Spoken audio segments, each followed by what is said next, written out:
हाय सांग मैंने आज आम डायरेक्ट थी फुटवेयर टीएलएम मेला। तो सेकेंड ईयर मैंने समस्त टीएलएम मेल भाग नहीं फर्स्ट ईयर मानक समस्त को फुटवेयर भाग ने कहुला।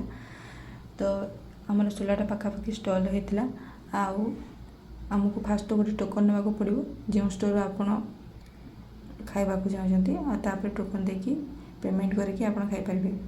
तो फास्ट आम मुन्नू मैडम स्टार्ट करते खाइबा तापर आम दुज लगी पड़ू। फास्ट आम ब्रेड मलाई स्टार्ट करके पापड़ी चाट खाइबा लगिचु।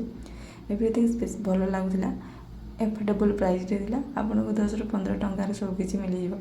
दही बरा दारू धरिकी पापड़ी चाट गुपचुप आठ थी आमर चना तापर हूँ मुढ़ी थी। मुढ़ी खाई सारापर आम जाइल स्वीटकर्न खाइबापी। स्वीटकर्न पर आम गलु आमर फ्रुट्स खाइबापी फ्रुट्स चाट यहाँ आमर 15 टंका था। यहाँ भी भल लगुला।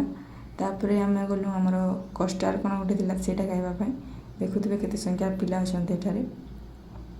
तापर आमर टंक तोराणी आ लास्ट रही जाता आमर मीठा पान।